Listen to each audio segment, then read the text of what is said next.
Hey mais Félixou, ici le Phoenix, hein, je en plume. Aujourd'hui, je vais revenir sur les premiers épisodes des animes de saison d'été 2026. Allez, c'est parti, et n'oubliez pas le petit like pour soutenir la chaîne. Allez, on commence directement par Black Torch. On va suivre qui? On va suivre les aventures de Jiro. Jiro, c'est qui? C'est un jeune homme hein, qui a des pouvoirs assez spéciaux puisqu'il est capable de comprendre et de parler avec des animaux. En plus de ça, il vient d'une lignée de ninjas et il va faire la rencontre d'un petit chat mystérieux qui s'appelle Mononoke, enfin qui vient de la lignée des Mononoke, un chat Mononoke. Et là, on va voir que en fait, le chat en question, il est poursuivi par un certain personnage. Et notre ami adolescent Jiro va tout faire pour lui venir en aide, mais il va tomber nez à nez face à un monstre très puissant. Je m'arrête là pour le scénario. J'ai regardé le premier épisode. Qu'est-ce que j'en pense? Et c'était plutôt bon. J'ai vu pas mal de personnes critiquer l'animé. Franchement, j'ai regardé le premier épisode. Il est franchement assez intriguant et assez sympa. J'ai envie d'en apprendre un peu plus, notamment sur Jiro et sa capacité à parler aux animaux. Pourquoi le chat là mystérieux il se fait poursuivre par d'autres personnes. Et en plus de ça, on a une petite agence d'espionnage au milieu. Donc franchement, c'est un bon début. Ça m'a l'air plutôt pas mal. La version française était quand même de qualité. L'opening m'a l'air également sympa. Donc pour l'instant, je continue cette série. Deuxième anime qui s'intitule Dame Dara de Reiwa. De quoi nous compte l'histoire? On va tout simplement suivre Hinata et Kaoru, une frère, une sœur, qui ont interdiction de mettre les pieds dans un lieu sacré parce que là-bas, a priori, il y a une divinité, un dieu serpent qui apparemment, toute personne met les pieds là-bas, elle la tue ou elle la bouffe, tout simplement. Là, les deux jeunes gens en question, ils vont aller quand même sur le lieu en question et ils vont faire justement la rencontre de ce fameux dieu serpent qui, aux premières apparences, fait très peur, mais qui est en fait très adorable. Voilà à peu près le speech de départ. J'ai regardé le premier épisode. Alors moi, je m'attendais franchement à un animé assez sérieux au vu du scénario, mais en fait, pas du tout. On va plus être dans un animé assez marrant, assez à prendre au second degré et assez comique, parce que oui, dans ce premier épisode il y a eu quand même eu des petites touches de comique qui m'ont quand même un peu bien fait marrer. Donc franchement, je m'attendais à une série sérieuse, mais pas du tout, puisqu'on va voir tout simplement la dame serpent. En fait, on va apprendre un peu plus sur son passé et on va directement avoir en plus de ça son passé dès le premier épisode, donc ça va très vite. Et là, on va suivre une histoire d'amitié entre la dame serpent et ses fameux frères et sœurs, Kaoru, Hinata, qui vont se lier d'amitié pour elle. Grosso modo, ça va être ça au niveau de l'histoire. En plus de ça, j'ai trouvé que c'était assez particulier au niveau de cet animé, puisque la fameuse fille, enfin qui a une ressemblance à une fille, c'est un garçon, et celle qui a une ressemblance à un garçon, c'est en fait une fille. Donc dans cet animé là, j'ai l'impression que tout est inversé et ça a l'air quand même sympa à suivre. Donc pour le moment, j'en attends de voir la suite pour me prononcer définitivement sur cette série. Autre animé qui s'intitule D'insignifiant à surpuissant, la seconde réincarnation d'un sage sans talent. Voilà de quoi est fait le titre. Et oui, on est dans un isekai. On va suivre tout simplement les aventures d'un grand mage du nom de Heptal qui meurt de vieillesse et qui est assez déçu de sa vie puisqu'il n'a pas réussi à atteindre les sommets. Quand on meurt, vous le savez, dans les animés, on est isekai-isé. C'est le cas ici. Notre cher papy va se réincarner dans le corps d'un jeune petit garçon qui va évidemment se souvenir de tout son passé et qui va garder sa puissance d'antan. Là, il va avoir un seul but: devenir le plus fort mage de tous les temps. Donc voilà à peu près le speech de départ. J'ai regardé le premier épisode. Qu'est-ce que j'en ai pensé? Ma foi, j'ai trouvé que le démarrage était très poussif parce que déjà le premier épisode, il y a eu beaucoup d'explications et on le voit dans sa vie quand il est assez âgé en train de se morfondre. Donc ça m'a un peu fait chier, il n'y a pas d'autre mot à dire, ça m'a un peu fait chier, je me suis un peu ennuyé. Bon, ça a l'air d'être prometteur parce qu'à la fin des événements, il va lui arriver un truc très intéressant. Donc au niveau du cliffhanger de la fin du premier épisode, ça me pousse quand même à aller regarder le second épisode. Donc pour l'instant, je ne sais pas trop où est-ce que cet animé va m'emmener. Je vais continuer avec les épisodes 2 et 3. Et je vous dirai si je continue ou bien si j'arrête définitivement. Donc pour le moment, je le trouve assez poussif à voir avec le temps. Autre animé qui s'intitule Ananori-san compte bien continuer à se battre dans sa prochaine vie. Voilà de quoi est fait le titre. On va suivre qui? On va suivre Ryosei Narukami, qui est littéralement un nid. Grosso modo, c'est un gars qui est sans emploi et il passe toutes ses journées enfermé dans sa chambre à jouer à des jeux vidéo. Sauf qu'avant, si vous voulez, c'était un puissant roi démon. Et oui, on est dans un isekai, mais un isekai inversé. Et là, comme par magie, celle qui l'a battu dans son ancien monde, eh ben, elle va également se réincarner dans le monde classique. Et là, en fait, ils veulent encore se battre. Surtout la petite fille qui l'a vaincu, hein, l'héroïne qui l'a vaincu, veut encore le tuer. Donc voilà à peu près le speech de départ. J'ai regardé le premier épisode. Sincèrement, le premier épisode, vous allez voir, c'est un animé 100% déjanté. Ça se voit, hein, rien qu'au titre, ça se voit. J'ai regardé le premier épisode, ça part dans tous les sens. Grosso modo, on va être dans un isekai inversé, hein. C'est les gens qui sont un peu dans l'ère un peu médiévale, et ben ils vont venir dans un vrai monde. Les deux acolytes, hein, le fameux Ryusei et la fameuse héroïne, ils vont se retrouver exactement dans le même lycée. Et là, ça va se chamailler. Ça va se chamailler beaucoup. Et ce qui est plutôt pas mal, c'est que j'ai l'impression qu'il va y avoir en place un petit fil rouge avec l'intervention d'autres personnes qui a priori ont été également isekaiisées dans leur monde à eux. Donc ça commence à devenir un petit peu intéressant, surtout vers la fin, même si au départ, je vous l'avoue que j'étais pas chaud. Donc pour l'instant, je continue et je vous tiens au courant de la suite des événements. Autre animé, hein, qui s'intitule Héroïne Sainte. Non, je suis une femme de chambre à tout faire et j'en suis fière. Voilà de quoi est fait le titre. On va suivre qui? On va suivre tout simplement Mélodie. Mélodie, c'est une jeune sainte destinée à sauver le monde. Pourquoi? Parce que tout simplement, elle veut devenir une femme de ménage la plus parfaite qu'il soit. Oui, ça c'est son rêve depuis gosse, elle veut devenir une femme de ménage. Et justement, elle va être isekaiisée dans un monde rempli de magie où notamment elle va avoir des pouvoirs pour réaliser son rêve. Donc voilà à peu près le speech de départ. J'ai regardé le premier épisode de cette série. Sincèrement, alors le premier épisode il était cool, franchement il était assez sympa parce que on a eu quand même le passé de la domestique, pourquoi est-ce qu'elle aspire à vouloir devenir bonne de femme de ménage, etc. Ça il nous a été raconté. Le problème c'est qu'on a déjà raconté son passé dans le premier épisode. Alors je sais pas comment ils vont faire pour tenir 12 épisodes, mais pour moi cette série je la vois en 6 épisodes. Je pense qu'à mon avis, ils vont raconter toute l'histoire dans les 6 premiers épisodes et les 6 derniers, ça va tourner en rond et faire des petits épisodes random comme ça. Donc j'ai peur de m'ennuyer avec cette série. Donc pour le moment, le premier épisode il était vachement cool, donc je continue à le suivre. En plus de ça, il va y avoir un petit fil rouge, notamment avec son père qui la recharge. Donc peut-être que le petit fil rouge va nous amener à avoir une série un peu plus sympa à regarder.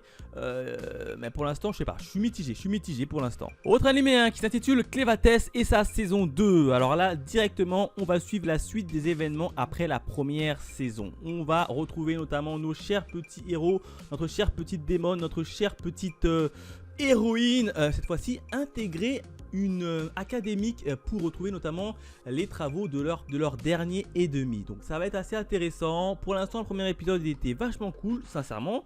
La patte graphique, j'adore toujours autant. La version française est toujours cool. Alors à noter qu'il n'y a pas de retour en passé. On démarre directement le premier épisode avec la suite des événements. Donc pour ceux qui ont oublié ce qui s'est passé dans la première saison, il faudra malheureusement vous relire un petit résumé à part. Mais pour l'instant, ça m'a l'air assez intéressant et prometteur. Notamment, on va les retrouver un peu dans le domaine un peu école magique, un peu à façon Wistoria. Autre animé, hein, qui s'intitule Dango, la fille enflammée du ballon aux prisonniers. Voilà de quoi est fait le titre. Au niveau du scénario, on va suivre qui? On va suivre Dango. Dango, c'est qui? C'est qu'elle est une fana du jeu de la balle aux prisonniers. Vous vous en souvenez, hein, ce fameux jeu où on doit toucher la personne avec une balle. Et ben elle, c'est une fana. Comme son père d'ailleurs. Hein. Son père, c'était un fana. Malheureusement, il est mort. On ne sait pas de quoi, mais en tout cas, ça nous a montré comme quoi il était déjà mort. Et là, sa fille, elle veut tout simplement reprendre le flambeau pour remettre en place le fameux jeu du bal aux prisonniers en tant que club dans son lycée. Sauf que la directrice ne veut pas et elle dit que ce jeu-là est un vieux jeu qui est beaucoup trop dangereux. Donc elle va tout faire pour essayer de refaire vivre la passion de son père à travers elle et affronter les meilleurs adversaires possibles. Voilà ce qui est proposé dans cette série. J'ai regardé le premier épisode et ce qui m'a le plus choqué dans cet épisode, déjà que c'est bien, voilà, je vous le dis tout de suite, déjà que j'ai beaucoup aimé le premier épisode et en plus de ça, il y a une grosse ressemblance à Inazuma Eleven. Je sais pas pourquoi, mais À chaque fois qu'elle tire les balles, on voit des espèces de météorites, etc.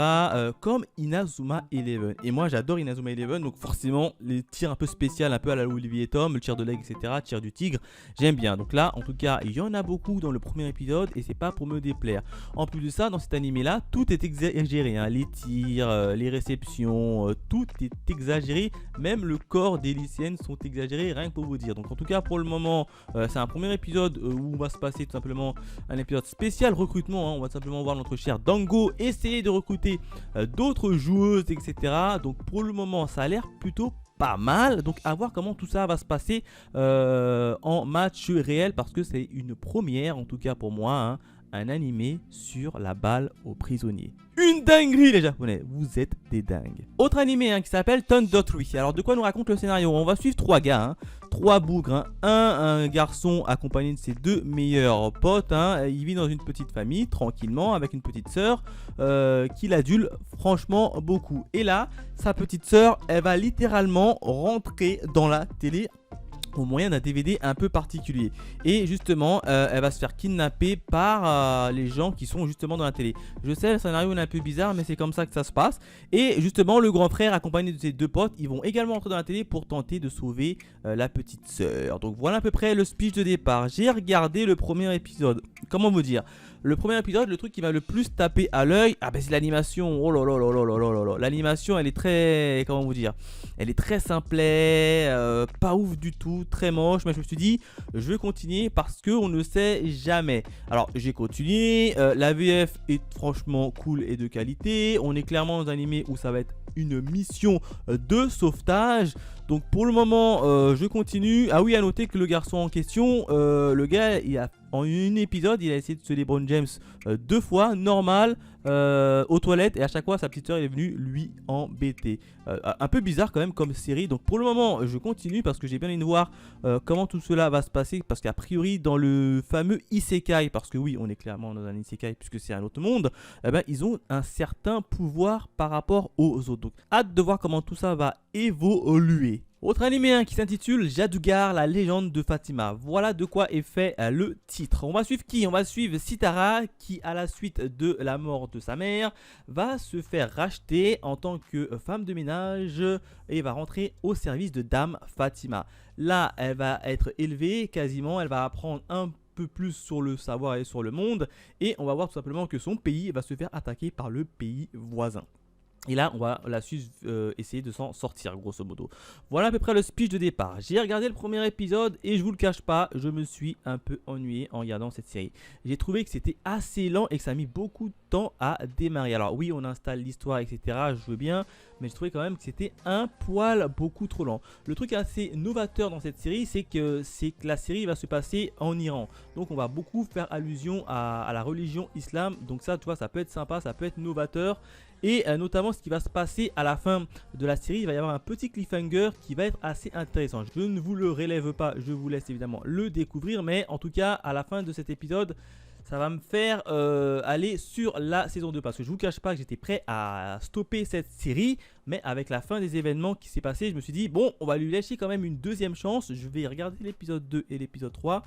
Et je vais voir où tout ça va nous amener. Donc pour le moment, je continue, mais c'est vrai que je le trouve mitigé, notamment avec sa patte graphique qui est un peu particulier. Autre animé hein, qui s'intitule Je veux t'aimer jusqu'à ta mort. Dans cette série, on va suivre qui? On va suivre littéralement Shina, âgée de 14 ans, qui habite avec d'autres élèves hein, de son âge et qui sont littéralement envoyés pour combattre. Littéralement, on les apprend à utiliser des armes à feu, on les apprend à tuer et on les envoie sur des zones de combat pour qu'elles combattent. Et là, on va suivre notamment les aventures de Shina, 14 ans, et d'une certaine Mimi, hein, une mystérieuse jeune fille qui est très forte. Et les deux, en fait, ils vont s'entraider et ils vont essayer ils vont essayer de survivre dans ce monde un peu chelou. Donc voilà à peu près le speech de départ. J'ai regardé le premier épisode et sincèrement le premier épisode il est très bien fait hein. Franchement il est très bien fait. Et on voit sincèrement avec le premier épisode, c'est un premier épisode un peu épilogue qui pose les bases de l'histoire. Vous allez voir ça va être assez lent mais ce sera quand même assez cru et assez violent. Donc assez intéressant quand même pour la suite. Alors j'ai l'impression qu'au niveau de cette série là on va aller dans un Yuri, faut le dire, hein, je pense qu'on va aller dans un Yuri parce que pour redonner du pouvoir à d'autres personnes, on est obligé de s'embrasser. Et là, justement, on va voir plusieurs filles s'embrasser. Alors, je sais pas s'ils s'embrassaient pour donner du pouvoir ou s'ils s'embrassaient parce qu'ils s'aimaient. Mais en tout cas, j'ai l'impression qu'on va plus aller dans un secteur un peu Yuri. Autre point également, c'est que j'espère qu'on va les voir combattre et on va savoir contre qui ils combattent. Parce que dans le premier épisode, on voit quelques combats, on voit pas mal de sang gicler, notamment Mimi qui revient avec pas mal de sang sur elle.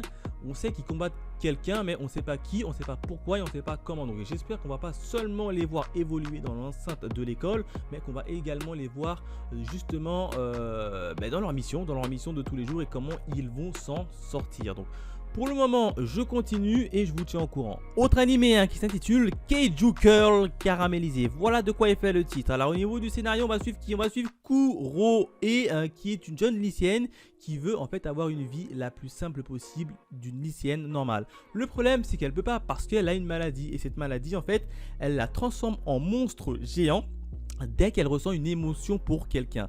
Et donc ça va être assez compliqué puisqu'elle va littéralement tomber amoureuse du gars populaire de son lycée et elle va se transformer en gigantesque Keiju. Et nous on va suivre ses aventures en essayant de cacher évidemment cette particularité au reste du monde. Voilà ce qui est fait au niveau du scénario. J'ai regardé le premier épisode, qu'est-ce que j'en ai pensé? Et ben on va être dans un animé de romance des plus classiques, sauf que il y a quand même un petit côté particulier, c'est qu'elle se transforme à chaque fois qu'elle ressent des émotions. Donc pour une histoire de romance où il va y avoir forcément des émotions amoureuses, donc on va la voir beaucoup se transformer. Et comment tout cela va se passer, notamment avec le gars le plus populaire, comment est-ce que elle va le cacher à lui, notamment aux autres de la population. Donc franchement ça va être intéressant comme histoire de romance. Il y a quand même un petit piment, une petite fil rouge qui est très agréable à regarder et ça rajoute également du piment. Donc hâte de voir la suite, j'ai surtout hâte de voir comment notre chère petite Kuroe va s'en sortir face à tout ça. Autre animé qui s'intitule Légende vivante. Voilà de quoi est fait le titre. On va suivre qui? On va suivre tout notamment un garçon qui s'appelle Luc qui est un mage de rang S. Un jour il va rentrer dans ses donjons avec ses potes pour essayer de combattre le roi démon. Sauf que ça va pas fonctionner et il va demander à ses deux potes de partir et lui il va tout prendre sur lui. Il va rester bloqué dans le donjon pendant plus de 10 ans à combattre tous les démons et ainsi que le roi démon. 10 ans après, le gars il va ressortir et il va essayer de reprendre une nouvelle vie en repartant à zéro sous un nouveau nom. Donc, voilà de quoi il en retourne au niveau du scénario. J'ai regardé le premier épisode et franchement j'ai plutôt bien aimé. On est clairement dans un animé un peu aventure, fantasy où on va totalement revoir notamment Luc qui va recommencer une nouvelle vie alors qu'il est déjà bien puissant, bien badass. On va le revoir de partir à zéro, il va reprendre une nouvelle équipe de minots et il va essayer de les mettre le plus haut possible. Donc franchement c'est une série à regarder sans prise de tête où ça va être assez cool. Il y aura des monstres, il y aura des combats, il y aura une partie aventure, la partie animation. Et bien moi j'aime bien, franchement j'aime bien ce côté un peu sans prise de tête où on voit un gars kiffer et apprendre son savoir et les passer à d'autres. Donc franchement pour le moment je continue. Autre animé qui s'intitule L'étincelle de demain. Alors au niveau de scénario on va suivre qui? On va suivre un garçon qui a pour objectif de créer l'électricité. Enfin quand je dis créer l'électricité, c'est-à-dire remplacer les machines à vapeur notamment par de l'électricité. Donc en gros c'est un petit inventeur. De l'autre côté on va suivre également une fille qui est un peu niaise, qui a beaucoup de niaiseries, faut pas se le cacher, qui détient un certain carnet et a priori dans ce carnet là il y a un peu la recette pour savoir comment faire. Sauf que voilà, ce carnet est convoité par pas mal de personnes. J'ai regardé le premier épisode et ma foi le premier épisode, le premier épisode il était sympa pour le moment, pas non plus mauvais, pas non plus bon, mais en tout cas c'est un animé avec une petite particularité, c'est que on est en plein Japon à l'ère de l'industrialisation à vapeur et tu le ressens beaucoup. Franchement quand tu regardes l'animé tu le ressens beaucoup. On va avoir en plus à mon avis un petit duo là, le garçon là qui kiffe l'électricité et la fille qui est un peu niaise. À mon avis ce petit duo ça va être assez intéressant de les suivre. La version française toujours aussi excellent en plus. Donc pour le moment je valide. Autre animé qui s'intitule Let's Go Kagigumi. Voilà de quoi est fait le titre. Grosso modo dans cette série là on va suivre Meshako qui est à la tête d'une organisation chargée de maintenir l'ordre parmi les phénomènes paranormaux. Grosso modo, ça va être la chef des fantômes et elle va essayer que tout le monde s'entende plutôt bien. De l'autre côté, on va avoir un jeune homme qui un jour va rentrer chez lui dans une ruelle, sauf que le gars il a peur des fantômes et il va être évidemment mêlé à tout ça. Donc grosso modo on va les suivre les deux, hein, le garçon et Meshako dans leur délire un peu farfelu. Voilà à peu près le scénario. J'ai regardé le premier épisode, je me suis ennuyé, c'est rare. Franchement je suis plutôt bon public en plus pour les animés basés sur le comique, mais là c'était franchement déjanté, ça partait dans tous les sens. Ah, j'ai dormi et la partie comique était tellement trop déjantée que je n'ai pas accroché. J'ai pas totalement accroché à l'univers de cette série et c'est pour ça que je décide d'arrêter après le premier épisode de cette série. Non, sincèrement, cette série elle est pas pour moi. En plus, il n'y a pas de fil rouge. On va juste voir pas mal de fantômes, des trucs paranormaux et un gars qui a tout le temps peur de ces choses-là. C'est tout. Grosso modo, pour moi, je n'ai pas du tout accroché à l'univers, donc je m'arrête ici. Autre animé hein, qui s'intitule Mebius Dust. Voilà de quoi est fait le titre. Au niveau du scénario, ça parle de quoi? Eh bien, on va tout simplement suivre des enfants qui ont des pouvoirs magiques à cause des certains météorites qui sont tombés sur la planète Terre et ils vivent reclus dans une ville. Et là, on va seulement les voir faire du sport. Voilà, c'est tout, c'est ça. Voilà à peu près le speech de départ. J'ai regardé le premier épisode et je me suis ennuyé. Sincèrement, quand tu vois le premier épisode, c'était pas ouf. C'était vraiment pas ouf. On va seulement voir les enfants faire des courses, faire des jeux, essayer de récupérer des drapeaux avant certaines d'autres équipes, etc. Non, sincèrement, tu vois clairement que tout l'animé va se baser sur des jeux un peu façon Interville. Donc franchement, ce n'est pas pour moi, j'ai pas trop kiffé, je suis pas trop entré là-dedans et tu vois très clairement qu'il y a pas mal de personnes et aucune de ces personnages vont être développés, je suis sûr et certain. En tout cas pour moi, je m'arrête là parce que je suis pas entré dedans, on va juste voir des enfants random faire des sports façon Interville, c'est tout. Autre animé hein, qui s'intitule Mushoku Tensei et sa saison 3. Alors qu'est-ce que j'ai pensé après regarder le premier épisode de la saison 3? Eh bien ma foi, il était très bien le premier épisode puisqu'on va plus s'attarder sur Iris, hein, Iris qui va rentrer dans un donjon et qui veut absolument devenir le plus fort pour combattre son ennemi juré. Donc, franchement j'ai bien aimé la détermination d'Iris. Iris, je ne pensais pas qu'elle était aussi forte que ça. Donc franchement ça m'a l'air intéressant, très prometteur. J'espère qu'on va plus s'attarder sur Iris et qu'on va la voir un peu dans ses déboires parce que dans la deuxième saison, il me semble dans la saison précédente on ne l'avait pas trop vue, voire quasiment pas, et dans cette saison là on va un peu plus la développer et c'est pas pour me déplaire. Donc pour le moment je continue Mushoku Tensei saison 3, qu'on le veuille ou pas, j'aime bien regarder cette série, donc on attend la suite avec impatience. Autre animé hein, qui s'intitule Oh là là, je me suis trompé à ton sujet. Voilà de quoi est fait le titre. Au niveau du scénario, on va suivre qui? On va suivre Hayato. Hayato qui avait une ancienne copine quand ils étaient plus petits qui s'amusaient beaucoup ensemble. Malheureusement, ils ont dû se séparer parce qu'ils ont déménagé. Et 7 ans après, Hayato il va intégrer un nouveau lycée où il va notamment retrouver son ami d'enfance. Son ami d'enfance quand il était plus petit, c'était un garçon manqué. Et là, il va le revoir sous les traits de jeune fille très ravissante. Alors dans un premier temps il va pas la reconnaître et puis ensemble grosso modo ils vont se retrouver et ils vont essayer de se rabibocher grosso modo. Donc voilà à peu près le speech de départ. J'ai regardé le premier épisode. Sincèrement le premier épisode il est assez cool.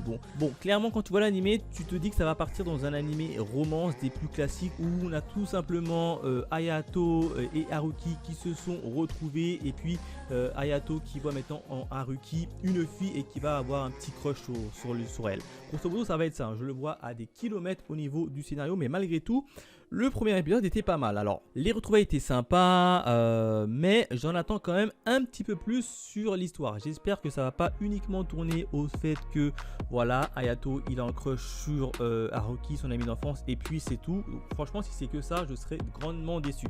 Alors j'ai vu que ça parlait à un moment donné de quelqu'un qui était à l'hôpital, on ne sait pas qui, on ne sait pas pourquoi. J'espère que cette partie-là va être un peu développée pour nous amener un peu plus de péripéties, dirons-nous. Donc pour le moment, le premier épisode, il était cool. Je continue avec les épisodes 2 et 3. et je vous dirai si je continue ou si j'arrête.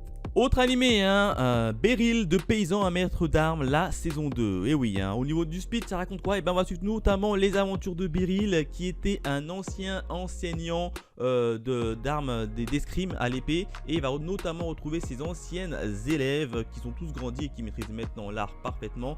Et lui, il va notamment être embauché par l'armée pour justement servir d'instituteur aux nouvelles recrues. Et bien là, dans cette nouvelle saison, on va continuer directement la suite des événements après la saison 1.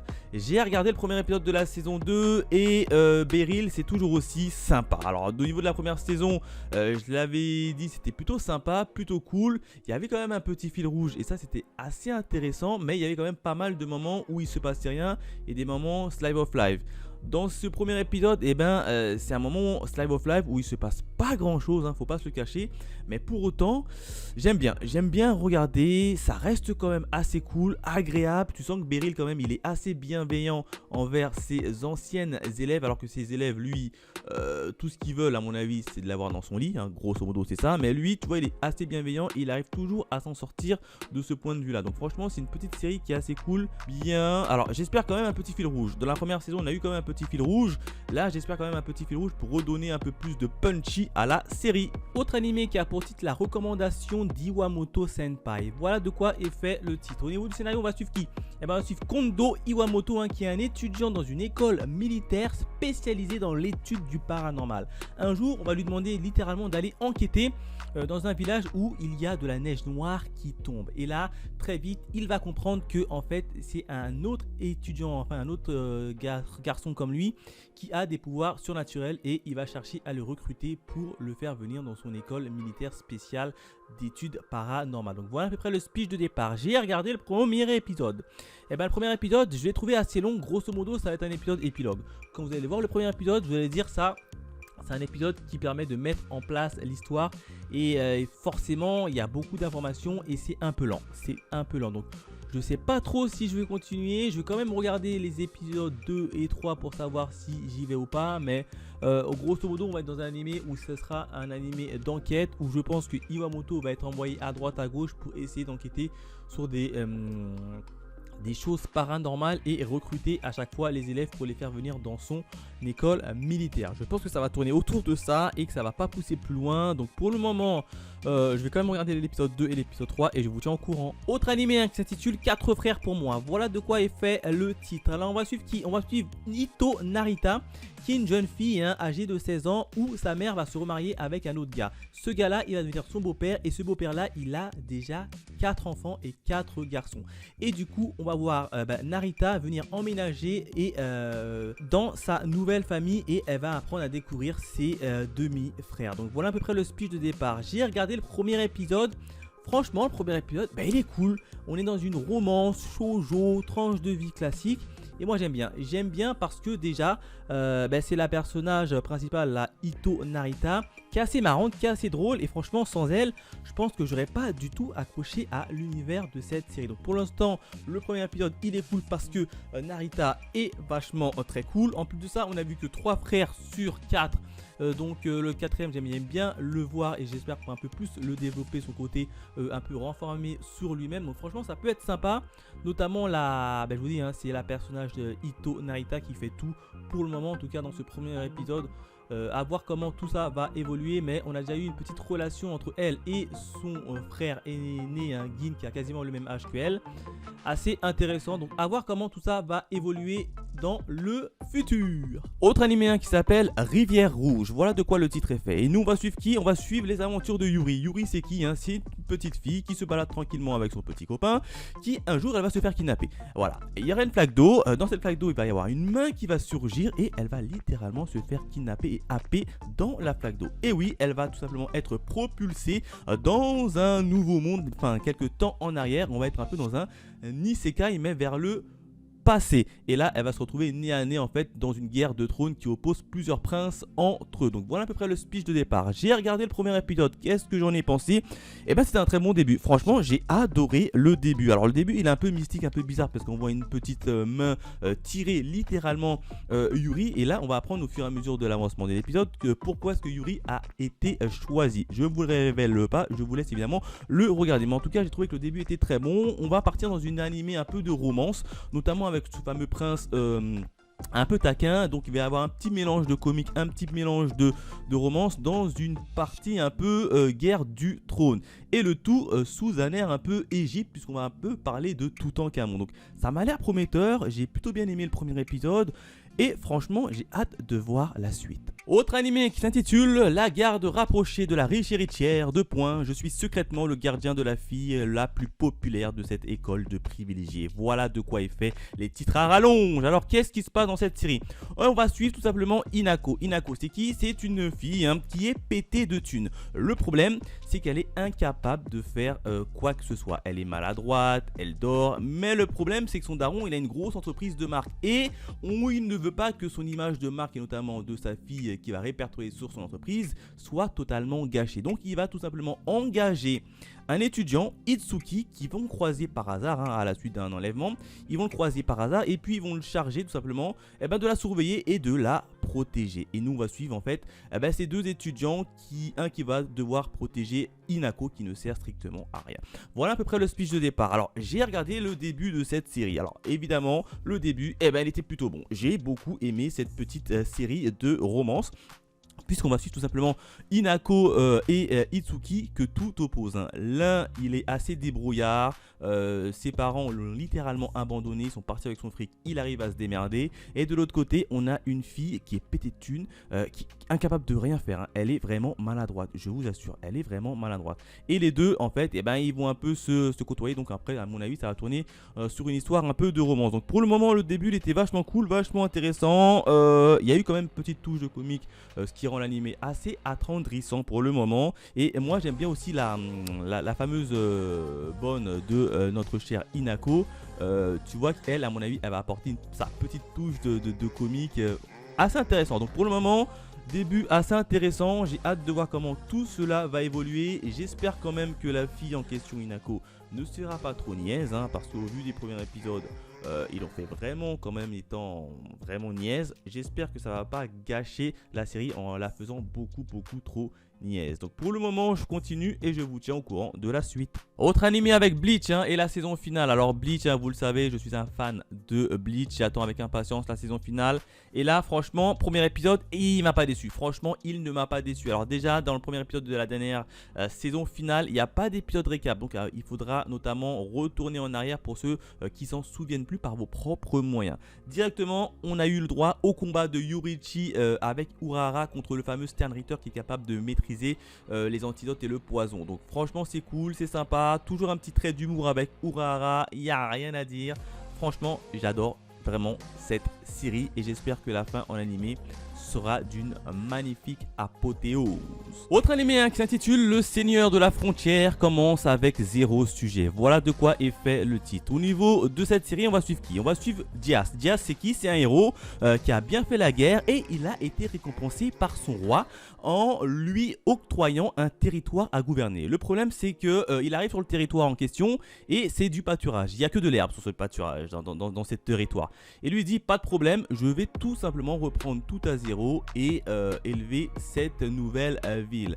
Le problème c'est qu'en fait dans cette pâturage il y a déjà des habitants, un peuple un peu d'autochtones, et qui va rencontrer notre cher Diaz. Il va rencontrer tout simplement Alna, justement une mystérieuse jeune fille avec une corne bleue qui va lui poser des tas de questions et en fonction de ses réponses, soit il vit, soit il meurt. Voilà de quoi est fait le scénario. Alors qu'est-ce que j'en ai pensé après avoir vu le premier épisode? Et ben encore une fois c'est un excellent début. Moi j'aime bien, petit début tranquille. On a simplement Diaz qui a œuvré pour son pays et devine quoi, le roi il octroie un territoire. Ça c'est sympa, le problème c'est que le territoire il est néant, il n'y a rien du tout dedans. Et au fur et à mesure des avancées de l'épisode, eh ben, on va s'apercevoir que ce territoire n'est pas réellement néant et on va suivre et découvrir les choses en même temps que Diaz. Et ça, franchement, ça fait plaisir. Donc, franchement, c'est une belle série a priori qui va être un peu romance, tranche de vie assez sympa. En plus de ça, le personnage principal, eh ben, c'est un vieux gars. C'est un vieux gars qui a fait la guerre, qui a de la bouteille.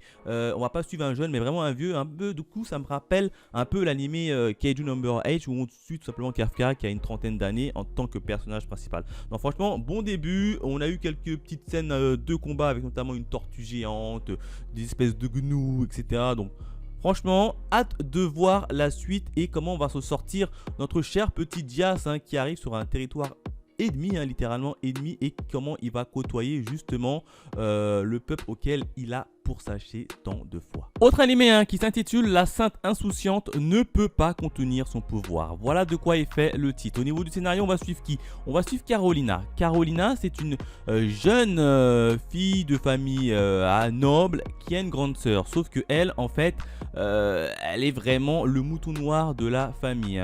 Peu de pouvoir, elle le maîtrise mal, alors que sa grande sœur, elle a tout, elle le maîtrise bien. Elle est même prétendante à un poste de déesse, sa grande sœur. Évidemment, elle est martyrisée par sa grande sœur et juste le jour où tout simplement on va la marier de force à un prince d'un pays voisin. Et là, on va la voir tout simplement évoluer dans ce fameux nouveau foyer, d'autant plus que le prince en question, a priori, on le qualifie de sanguinaire. Voilà de quoi est fait le scénario.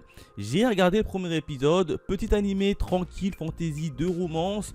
Que j'ai bien aimé, franchement j'ai bien aimé le début. J'adore les animés où on a tout simplement le début, on a la personnage principale qui est un peu faible, rabaissée devant tout le monde, etc. et qui va s'en sortir au fur et à mesure de l'avancée de la série. Moi j'adore ce genre de série et clairement on va être dedans. Donc franchement, même si le début c'est un peu classique, on voit la grande sœur humilier sa petite sœur devant tout le monde, etc. Au final la petite sœur va partir.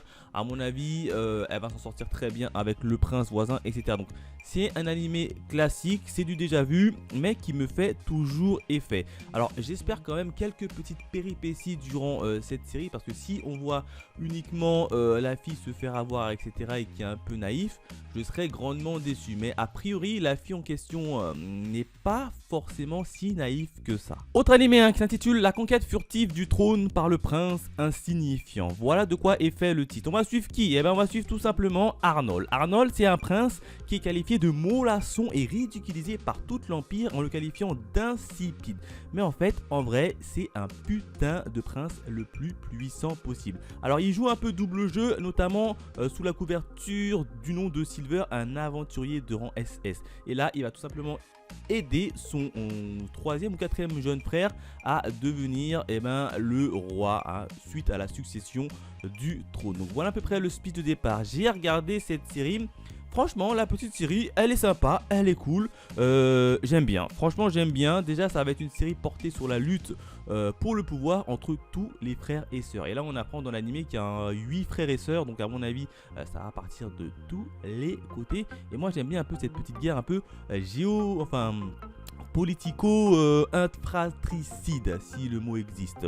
En tout cas, bon début, et j'aime bien aussi le double jeu que Arnold y joue là. Un petit côté prince, insipide, etc. Mais en fait, il est hyper badass avec son petit côté aventurier de rang SS. Donc franchement, intéressant, pas mal.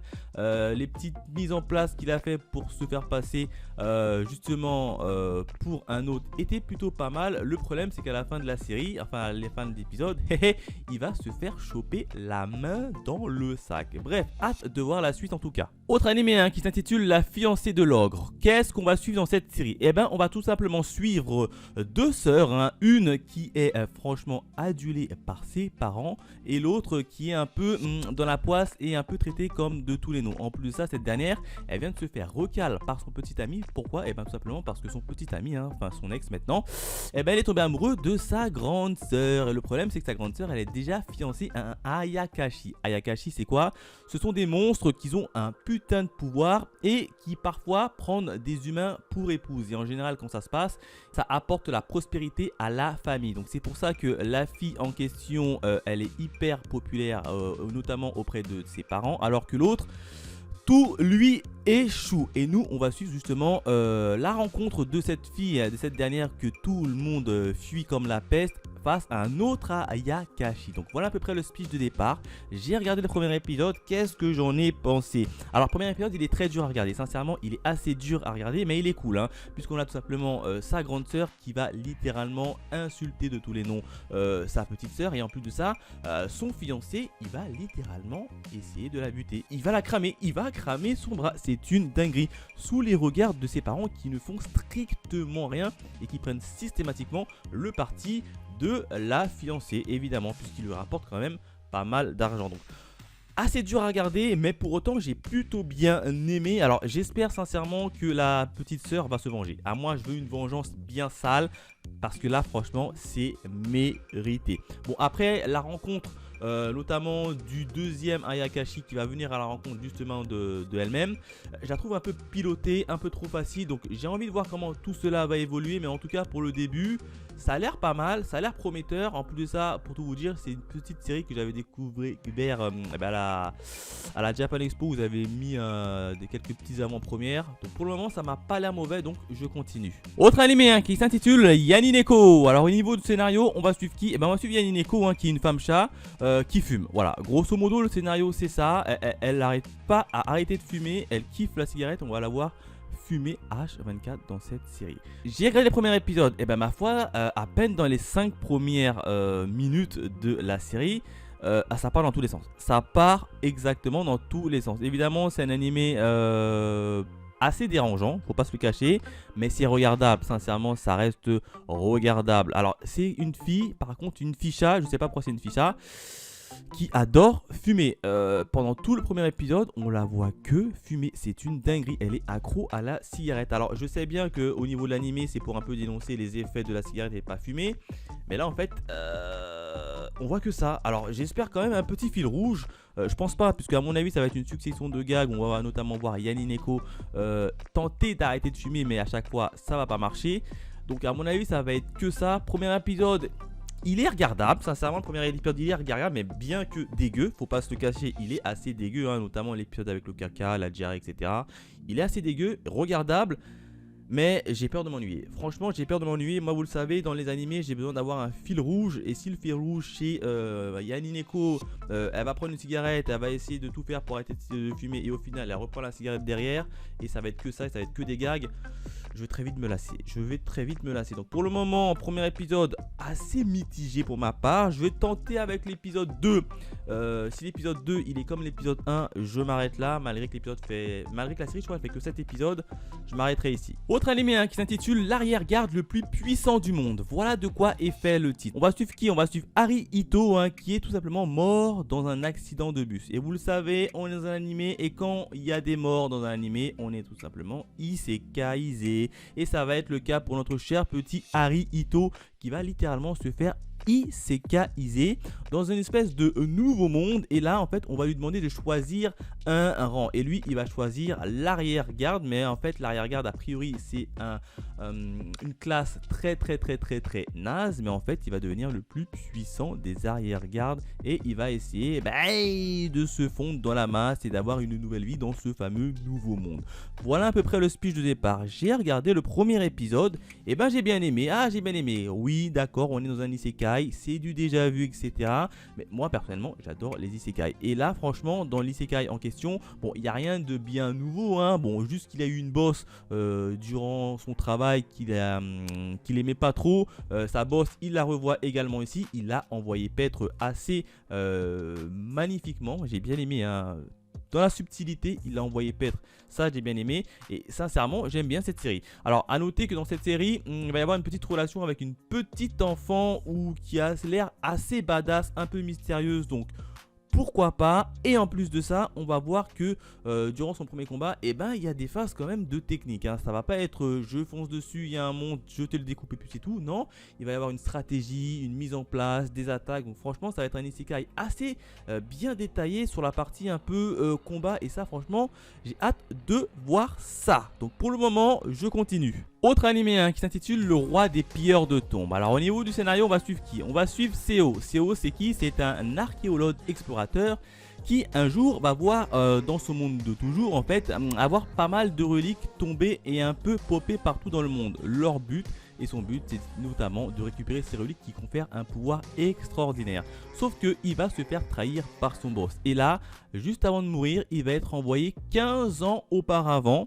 Avec évidemment sa conscience, et lui il va quoi? Il va vouloir en fait se venger et les devancer. Donc voilà à peu près le speech de départ. J'ai regardé le premier épisode et franchement dès les premiers instants ça m'a beaucoup fait penser à du solo leveling. Vous allez voir, c'est un peu similaire. Bon, il y a un petit peu de trucs qui diffèrent hein, notamment avec les fameuses amulettes, etc. Mais ça ressemble quand même beaucoup à Solo Leveling et c'est pas pour me déplaire. Alors on a eu un très bon début, explicatif, tranquille.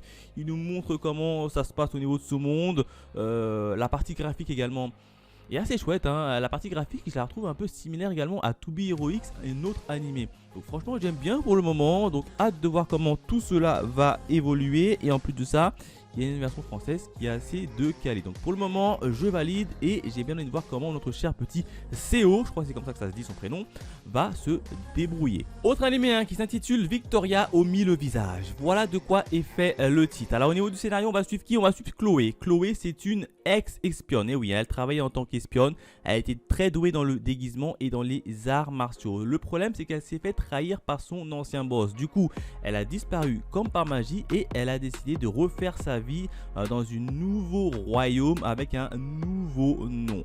Et là, on va la suivre fait justement dans cette nouvelle vie. Donc voilà à peu près le speech de départ. J'ai regardé le premier épisode. Et franchement, c'est un début assez classique. On est clairement dans un animé un peu slice of life, tranche de vie qui est classique. Alors, le début était pas mauvais hein, puisqu'elle va faire la rencontre notamment d'une petite fille qui a été abandonnée. Donc elle va un peu la prendre sous son aile, etc. Mais je sais pas pourquoi, mais cet animé, je sens que je vais m'ennuyer. Donc j'ai très peur que on va s'ennuyer. J'espère quand même qu'il va y avoir quelques petites péripéties. Bon, pour le moment, dans le premier épisode, on va plus voir la fille prendre soin de justement l'enfant qui a été littéralement abandonné. Donc je sais pas vers où va nous emmener cette série, mais j'ai peur de m'ennuyer. Donc pour le moment, c'est très joli, c'est sympa. Je regarde. Si ça me gave, je gère. Autre animé hein, qui s'intitule Villageois niveau 999. Voilà de quoi est fait le titre. Alors au niveau du scénario, on va suivre qui? On va suivre un villageois. Un villageois qui a un niveau hyper cheaté, hyper puissant, digne d'un héros. Le problème, c'est que généralement, les villageois, ils ont maximum, allez, 10 niveaux. Pas plus. Et là, lui, il en a 999, donc il va tranquillement vivre sa vie de tous les jours avec ce niveau-là, mais il va se faire enquiquiner, notamment par d'autres héros qui cherchent une certaine épée. Donc voilà à peu près le speech de départ. Qu'est-ce que j'en ai pensé? Eh ben ma foi, j'ai beaucoup aimé cette série. En tout cas le premier épisode hein. Le type il est pas trop arrogant et ça franchement c'est sympa. Il va rencontrer notamment une petite fille qui a priori est démon. Donc tu vois il y a quand même une petite intrigue qui est la petite fille, etc. En plus de ça, il est hyper cité, hyper badass et il est pas trop arrogant. Donc franchement, j'aime bien pour le moment. La part graphique n'est pas dégueu. J'attends quand même pas mal de complots qui va partir un peu dans tous les sens. Non franchement, j'aime bien. À voir avec la suite. Autre animé, un Ghost in the Shield 2026. On va suivre les aventures de Kusanagi, la commandant Kusanagi, amené notamment par bateau, qui va notamment réaliser des enquêtes pour éliminer les diverses menaces. Voilà à peu près le style d'animé. Alors God in the Shield, moi je connais, j'ai suivi tous les anciennes God in the Shield, donc je me suis dit pourquoi pas mater ce God in the Shield. Et bien en fait ce God in the Shield c'est un reboot hein. D'après le premier épisode, on la voit comment elle va intégrer notamment la section publique avec la section 9, avec Aramaki. Donc là franchement on a fait un reboot total de cette série. Autre chose également, c'est la patte graphique. Alors moi la patte graphique, j'ai trouvé qu'ils ont un peu plus entre guillemets enfantiné la patte graphique, la charte graphique, pour la rendre un peu plus digeste, notamment aux nouveaux viewers. Bon, c'est un peu dommage parce que d'habitude moi au niveau de cette série là, tu vois, c'est une série quand même d'enquête qui parle de choses un peu chaudes. Je préférais avoir un graphisme un peu plus sérieux hein, comme ceux d'avant. Bon là ils l'ont un peu plus infantilisé, mais pour l'instant ça passe plutôt plutôt bien. Et la capitaine, je la trouve un peu moins formelle également. Je sais pas pour vous, mais Kusanagi, je la trouve un peu moins formelle et un peu plus, entre guillemets, rigolote. Hein. Un peu comme les Tachikoma. Les Tachikoma, vous le savez, d'habitude, ils foutent un peu le bazar. Là, je les ai trouvés un peu moins fouteurs de merde. Donc pour l'instant, c'est un premier épisode. Je vais voir comment tout cela va s'avancer, mais j'ai un peu de mal quand même avec la patte graphique. Autre animé avec Hanakini, la saison 2. Bon, je pense que vous connaissez tous Hanakini, hein. C'est une fille qui est en crush total sur un sportif. Hein. Du coup, elle va dans le même lycée que lui, sauf qu'il est dans un lycée de garçons. Donc, elle va littéralement se déguiser en garçon pour essayer de se rapprocher de lui. La saison 1 était totalement exceptionnelle. Du coup, la saison 2, je pense que ça va être du même Akaibi. En tout cas, le premier épisode, je l'ai vu et il est toujours aussi cool. Alors, malheureusement, quand je l'ai vu, la version française n'était pas encore dispo, donc je l'ai vu en VO. Donc, j'avais un peu de mal, mais pour les autres épisodes, j'attends la version française qui sorte et comme ça, je pourrai me le mater tranquillement. Toujours un régal, plaisir de suivre Hanakimi, un petit shoujo, histoire de romance classique. Et pourtant, je suis pas trop fan des shoujo et malgré tout, Hanakimi, l'une des meilleures séries que j'ai suivies. Autre animé hein, qui s'intitule Toi et moi, nous sommes opposés, la saison 2. Encore une fois, une saison 2. La saison 1, je l'avais surkiffé. On va suivre notamment deux collégiens, une fille, un garçon, qui vont rapidement se mettre ensemble et on va voir leur histoire d'amour évoluer. Et franchement, j'adore réellement cette série. C'est un réel plaisir à chaque fois que je le regarde. C'était magnifique. Premier épisode également, je l'ai vu mais en version VO parce qu'au moment où je fais la vidéo, elle n'était pas disponible malheureusement. Un peu de mal avec la version VO, mais en tout cas la version française, j'attends évidemment la version française pour les prochains épisodes. Toujours un régal, toujours le petit côté comique doux, franchement allez-y foncez. Autre animé hein, qui s'intitule Les jeunes filles de bonne famille ne jouent pas aux jeux de combat. Voilà de quoi est fait le titre. Au niveau du scénario, on va suivre qui? On va suivre deux filles, hein. Notamment Aya Mitsuki, hein, une nouvelle fille qui va rentrer dans un lycée pourri avec les dortoirs et tout le bazar. De l'autre côté, elle va faire la connaissance de justement Mio. Mio, c'est qui hein? C'est la fille la plus belle du bahut, la plus respectée. Elle travaille très bien, sauf qu'en fait, elle a un petit secret. C'est qu'en cachette, dans les dortoirs, hein, pendant que tout le monde travaille, elle joue à des jeux vidéo de combat. Et toute sa personnalité change de tout au tout. Et les deux, ils vont se rencontrer puisqu'ils ont une passion commune, ce sont les jeux vidéo. Et ça va partir un peu en cacahuète. Donc voilà à peu près le speed de départ. J'ai regardé les premiers épisodes. Ah, j'ai bien aimé. Franchement, j'ai bien aimé le début. On va voir deux filles que tout oppose. Hein. Une qui veut arrêter justement les jeux vidéo pour se consacrer et être vraiment et devenir une réelle fille entre guillemets. De l'autre côté, on a une fille qui tout le monde la voit comme une fille chouette, très jolie, respectée, très féminine. Mais le problème, c'est qu'elle joue à un jeu de combat. Et dans leur animé, en fait, les jeux de combat, c'est réservé principalement qu'aux garçons. Donc ils vont se rencontrer, deux idéaux qui vont se rencontrer. Mais j'ai plus l'impression que cette animé, elle va plus partir sur le terrain un peu de du comique. Hein. Grosso modo, ça va être pas mal basé sur le comique. Donc pour l'instant, il y a eu un bon début. L'entente des deux filles était vachement assez intéressant. Il y a eu pas mal de comiques assez cool également. Donc à voir avec la suite. Autre animé hein, qui s'intitule Je suis peut-être une vilaine incompétente, mais 3 points de suspension. Voilà de quoi est fait le titre. Au niveau du scénario, on va suivre qui? On va suivre deux prétendantes au prince. Une qui s'appelle Reirin et qui a les faveurs du prince. Et une autre qui s'appelle Kesetsu et justement qui est jalouse de la première. Elle va commettre l'irréparable hein, puisqu'elle va notamment faire de la magie interdite pour justement échanger de corps avec Reirin.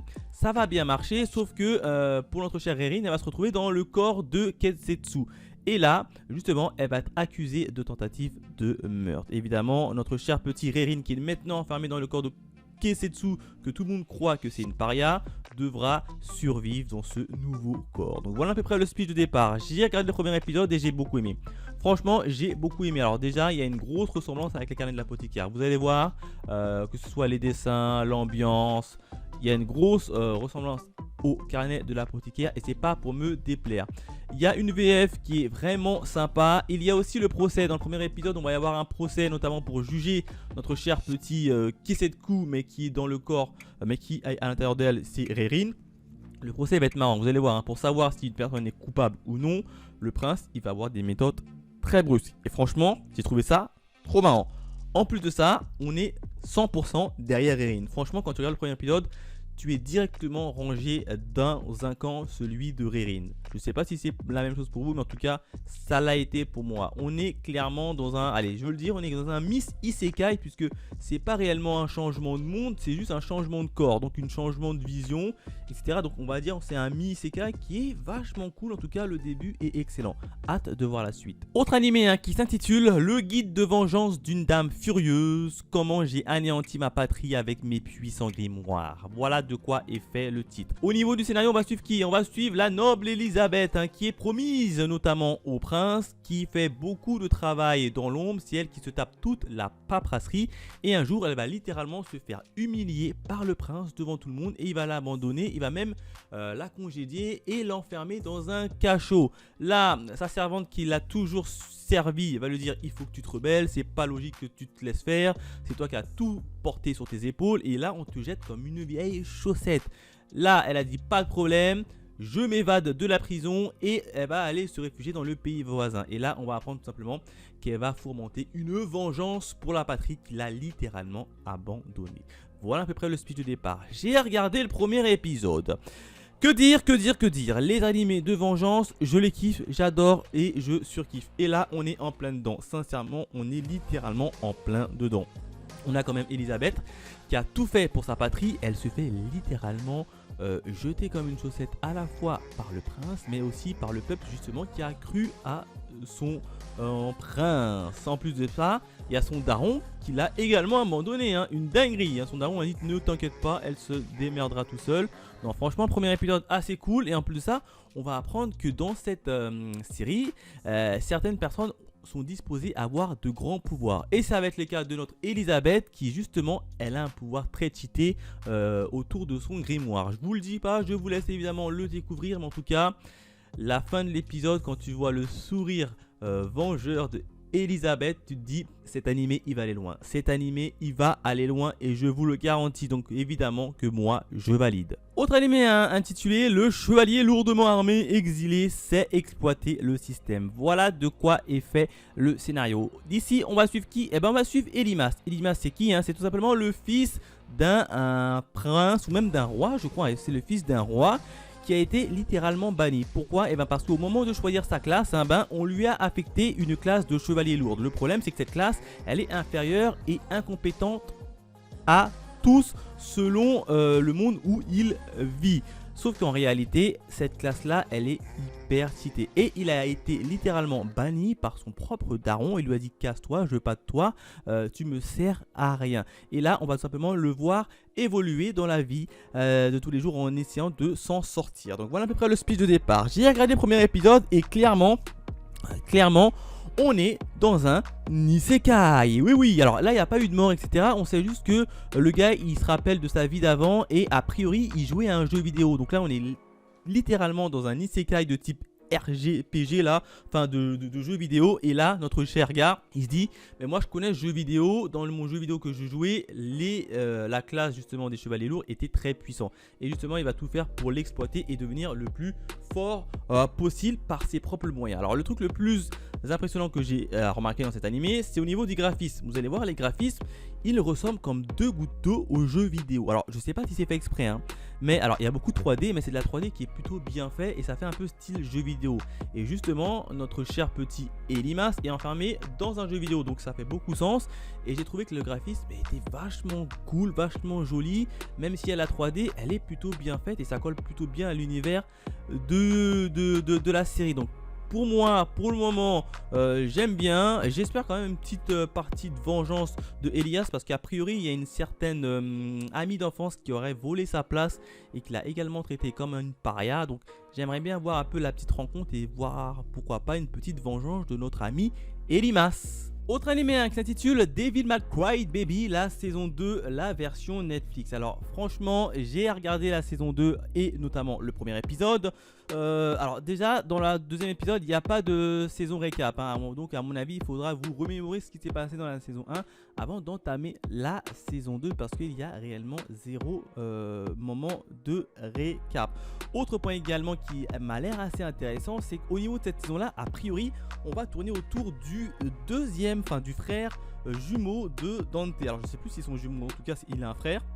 Et là, on va suivre les aventures du frère de Dante et c'est pas pour me déplaire. La première saison c'était principalement orienté sur Dante et la deuxième saison a priori ça va s'être sur son frère. Donc pour le moment c'est toujours aussi cool, toujours aussi fun. Il y a des combats à contrôler, démons humains contre démons, toujours aussi top. La capitaine qui se pose pas mal de questions et en plus de ça, ça ressemble comme deux gouttes d'eau à un Marvel. Il n'y a rien à dire, pour moi, je valide pour le moment. Voilà ce que je pouvais dire sur les animés d'été 2026 et mes premières impressions. Dites-moi dans les commentaires ce que vous regardez. N'oubliez pas de liker et de partager la vidéo, ça aide beaucoup au référencement. Quant à nous, on se retrouve très vite pour de nouvelles aventures. Allez, bye mes Phoenixous.